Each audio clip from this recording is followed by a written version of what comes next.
आगामी लोकसभा चुनाव में कुछ ही महीनों का वक्त शेष है। ऐसे में भारतीय जनता पार्टी की क्या कुछ तैयारियां लोकसभा चुनाव को लेकर चल रही है और उत्तराखंड में क्या कुछ तैयारियां लोकसभा चुनाव को लेकर चल रही है, इसी पर आज तमाम बातचीत करने के लिए हमारे साथ मौजूद है उत्तराखंड के पूर्व मुख्यमंत्री त्रिवेंद्र सिंह रावत जी। सर, HNN 2047 में आपका स्वागत है। धन्यवाद। सर, मेरा पहला सवाल की शुरुआत यहीं से है। जिस तरीके से पांचों राज्यों में विधानसभा चुनाव हुए हैं, भारतीय जनता पार्टी से सेमीफाइनल के तौर पर भी देख रही है, लेकिन दूसरी तरफ कांग्रेस का कहना है कि जो वोटों का आंकड़ा रहा है, करीब 4 करोड़ 90 लाख वोट कांग्रेस को मिले हैं, भाजपा को 4 करोड़ 81 लाख मिले हैं, हमें 9 लाख वोट ज़्यादा मिले हैं। तो आप किस तरीके से सर देखते हैं? नहीं, वो आंकड़ों की बाजीगरी कर रहे हैं।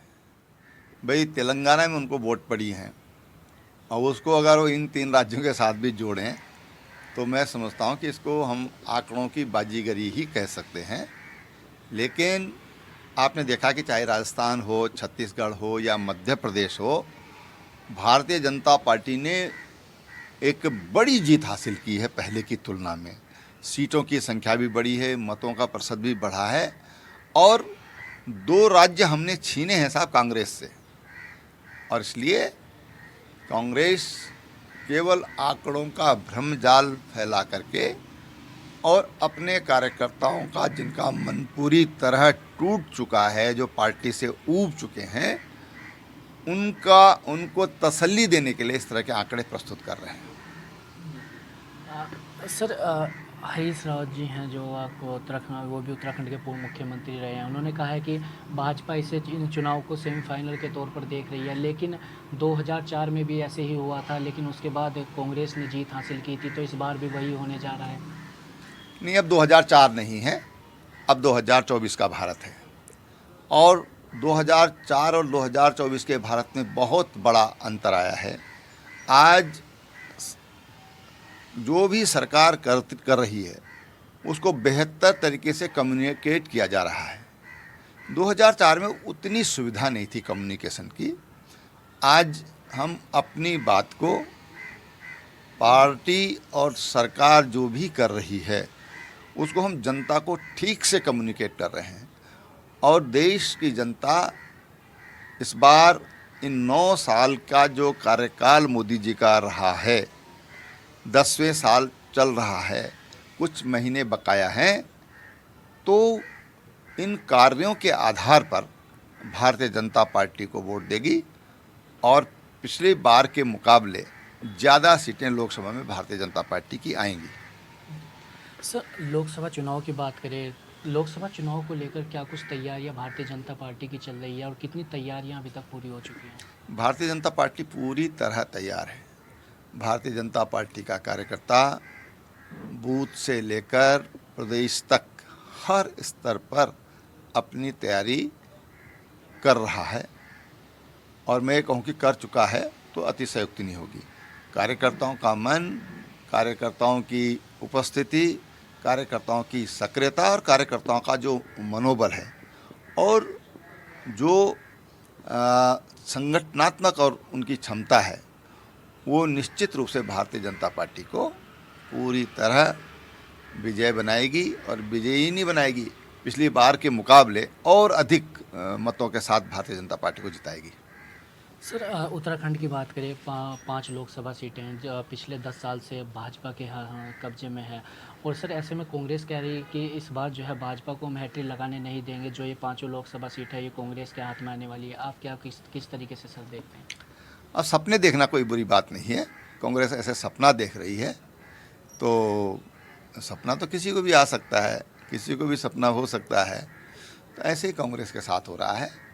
लेकिन धरातल की सच्चाई पर अगर जब आप परिणाम देखेंगे तो भारतीय जनता पार्टी ही फिर विजयी नजर आएगी। सर, ग्लोबल इन्वेस्टर समिट हुआ, करीब 3.5 लाख करोड़ के MOU करार हुए हैं और निवेश की बात कही जा रही है। सर, ऐसे ही इन्वेस्टर समिट आपके भी कार्यकाल में हुआ था 2017 में। सर, उस वक्त भी करीब 1.5 लाख करोड़ लक्ष्य रखा गया था और करीब 1.25 लाख करोड़ के MOU करार हुए थे। सर, उसकी बात करें तो कितना निवेश धरातल पर उतरा है और जो निवेश उतरा है कितना, और जो नहीं उतर पाया वो क्यों नहीं उतर पाया, और पहाड़ों में कितने उद्योग लगे हैं? नहीं, देखिए, जो इन्वेस्टर समिट हमने 2017-18 में किया था वो परिणामकारी रहा है, क्योंकि कोई विशेष छूट उद्योग को नहीं दी गई। उसके बावजूद 1.25 लाख करोड़ के MOU साइन हुए, जिसमें से लगभग 40,000 करोड़ रुपए का जो MOU है वो ग्राउंड हुए हैं। वो पर्यटन के क्षेत्र में हुए, हमारे यहाँ पर कम्युनिकेशन के क्षेत्र में हुए, जियो ने बहुत बड़ा यहाँ पर इन्वेस्टमेंट किया।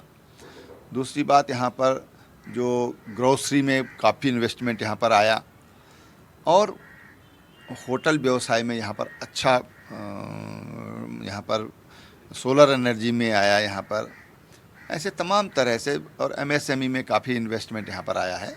तो कुल मिलाकर अगर हम तुलना करें कि 2017 और 2017 से पहले और 17-18 की तुलना करें, तो जितना 16-17 सालों में इन्वेस्टमेंट उत्तराखंड में आया, लगभग उससे थोड़ा अधिक इन्वेस्टमेंट उस दौरान यहाँ पर ग्राउंड हुआ।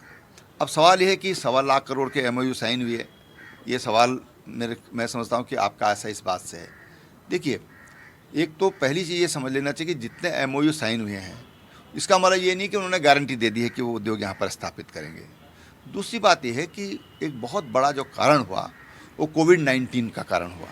कोविड-19 के कारण जो हमारा पर्यटन उद्योग था वो बिल्कुल चौपट हो गया, और जो होटल थे, जो छोटे छोटे हमारे पर्यटकों के आधार पर जो हमारे ढाबे चलते थे, कई बड़ी संख्या में उस समय इतना प्रभाव रहा या दुष्प्रभाव रहा कि तमाम बंद हो गए। जो इन्वेस्टर थे उनको इनकम उनकी बंद हो गई 1.5-2 साल के लिए, तो वो बंद हो, उनका इन्वेस्टमेंट आना बंद हो गया। फिर जो विदेशी पर्यटक यहाँ पर आता था उत्तराखंड में, वो विदेशी पर्यटक आज भी हम ये कहें कि लगभग जीरो है तो ज़्यादा सही होगा, जीरो जैसी स्थिति है विदेशी पर्यटकों की। तो अर्थव्यवस्था दुनिया की ध्वस्त हो गई। जो इन्वेस्टर हैं वो उनके पास जेब में कुछ होगा तो तब तो इन्वेस्ट करेंगे। तो इन्वेस्टर समिट में जो हम उम्मीद करते हैं कि और ज़्यादा इन्वेस्टमेंट यहाँ पर आएगा, वो कोविड के कारण बहुत ज़्यादा उसके नुकसान हुआ है या प्रभावित हुआ है। तीसरी बात मैं कहना चाहता हूँ कि अब फिर समिट हुआ है, ये समिट के बाद जो फॉलोअप चाहिए वो फॉलोअप करना पड़ेगा। हमको प्राथमिकताएं तय करनी पड़ेंगी कि कौन कौन से उद्योग हमारे राज्य के अनुकूल हैं, कौन से लोगों को हम ज़्यादा रोज़गार दे सकते हैं। पर्यावरण संरक्षण एक आज बहुत बड़ी चिंता का विषय है, क्योंकि हम बिल्कुल हिमालय में हैं, और हिमालय पानी का घर है। पानी का घर है, अगर यहाँ पर पॉल्यूशन बढ़ेगा तो हिमालय भी प्रभावित होगा, यहाँ के जंगल प्रभावित होंगे। और इसलिए सरकार को अपने उद्योग जो हमारे राज्य की प्रकृति के अनुकूल हैं उनकी एक छटनी करनी चाहिए, और उन उद्योगों पर यहाँ पर फिर उसके लिए अच्छा फॉलोअप, अच्छे तरीके से कोई अच्छे डेडिकेटेड ऑफिसर, कमिटेड ऑफिसर जो राज्य के प्रति जिनके मन में समर्पण का भाव है, ऐसे अफसर को लगाएंगे तो निश्चित रूप से जो ये यहाँ पर इन्वेस्टर्स मीट हुआ है वो राज्य के लिए परिणामकारी होगा। सर, पहाड़ की बात करें, जो पर्वतीय इलाके हैं उनमें आज भी सर शिक्षा की बात करें, बात करें, स्वास्थ्य सेक्टर की बात करें, तो स्वास्थ्य का और शिक्षा का काफ़ी ज़्यादा अभाव देखा जाता है। तो सर ऐसे में पहाड़ों पर जो स्वास्थ्य के क्षेत्र में और शिक्षा के क्षेत्र में 2018 की आपने बात करी, उस वक्त कितना उद्योग वहाँ पर चढ़ा, कितने सेक्टर वहाँ पर हेल्थ सेक्टर में कितना विकास हुआ, और अभी जो इन्वेस्टर समिट हुआ इससे कितना हेल्थ सेक्टर और एजुकेशन सेक्टर में कितना प्रभाव वहाँ पर पड़ेगा। देखो भाई, एक बात बड़ी स्पष्ट समझ लेना चाहिए कि इन्वेस्टर वहाँ पर जाएगा जहाँ उसको ये लगेगा कि 2 पैसा उसको मिलेगा, कमाई करेगा। बड़ी स्पष्ट चीज़ समझ लेना चाहिए। मैं दिवा स्वप्न नहीं दिखाना चाहता किसी को, और इसलिए वहाँ पर वो इन्वेस्टर जाएगा, उस इन्वेस्टर को वहाँ पर लाना चाहिए कि जिससे वो 2 पैसा उसको भी बचना चाहिए, उसको दो पैसे वो बचा सके, हमारे लोगों को रोज़गार मिल सके। तो इस दृष्टि से हमने सोलर का पहाड़ों में हमने सोलर फार्मिंग योजना चलाई, उसमें अच्छा इन्वेस्टमेंट पहली बार पहाड़ों में गया, नहीं तो पहाड़ों में इन्वेस्टमेंट कभी गया ही नहीं। दूसरी चीज़, होटल व्यवसाय हमारे यहाँ अच्छा गया, और भी होटल यहाँ पर बनने थे। टाटा समूह ने बजट होटल के लिए उत्तराखंड में एक पूरी चेन का अपना प्रस्ताव समय सबमिट किया था लेकिन कोविड के कारण तमाम चीज़ें दिक्कत हो गई। जब पर्यटक नहीं आएगा तो फिर आखिर होटल्स व्यवसायी कैसे वहाँ पर काम चलेगा, कैसे होटल वहाँ पर संचालित होंगे। होटल संचालित नहीं होंगे तो कोई क्यों इन्वेस्टमेंट करेगा। लेकिन पहाड़ों में उसके बावजूद आप देखेंगे कि कुछ 5 स्टार होटल भी बने हैं उत्तराखंड में, कुछ 3 स्टार बने हैं और तमाम तरह के जो बजट होटल्स बने हैं, तमाम तरह का यहाँ पर बजट आया है। जहाँ तक हेल्थ इंफ्रास्ट्रक्चर की बात है तो 2017 में हमारे पास केवल 1000 के आसपास डॉक्टर थे। जिस दिन 2020 में मैंने सरकार से मैं बाहर हुआ तो हमारे राज्य में लगभग 2500 डॉक्टर थे गवर्नमेंट क्षेत्र में जो काम कर रहे थे।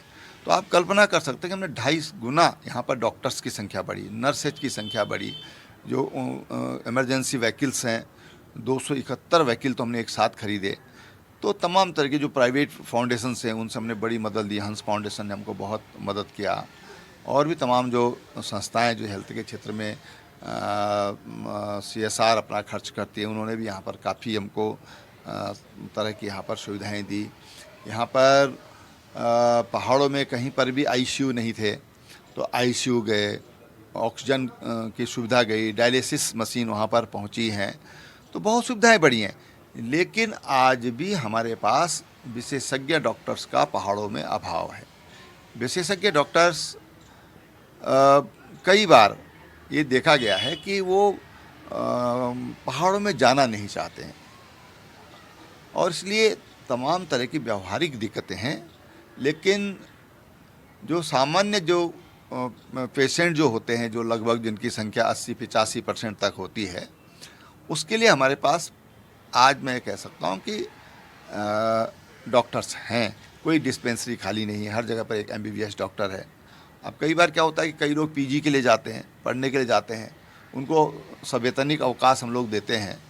तो इस तरह की कुछ व्यावहारिक जो दिक्कतें वो देखनी पड़ेंगी, क्योंकि हमको हमारे पास अभाव अगर है तो विशेषज्ञ डॉक्टरों का है। तो विशेषज्ञ डॉक्टर अगर हमको पढ़ने के लिए भेजेंगे नहीं तो विशेषज्ञ डॉक्टर कहाँ से आएंगे। और इसलिए कोशिश है 3 मेडिकल कॉलेज यहाँ पर नए खुले, पिथौरागढ़ में खुला, हरिद्वार में खुला, रुद्रपुर में खुला, अल्मोड़ा का आज रन कर रहा है। तो ऐसे तमाम तरह के जो हेल्थ के लिए जो इंफ्रास्ट्रक्चर चाहिए, जो तैयारियाँ चाहिए वो हुई हैं और पहले के मुकाबले अगर हम देखेंगे तो बहुत सुधार हुआ है। सर बात करें जब आपका कार्यकाल था तो कई योजनाएं आपके द्वारा शुरू की गई, जैसे रिस्पना को आपने ऋषिपरना बनाने की बात कही थी और गैरसैंण को राजधानी जब बनाने की बात कही थी आपने कहा था कि यहाँ पर हज़ारों करोड़ की लागत से जो है विकास होगा।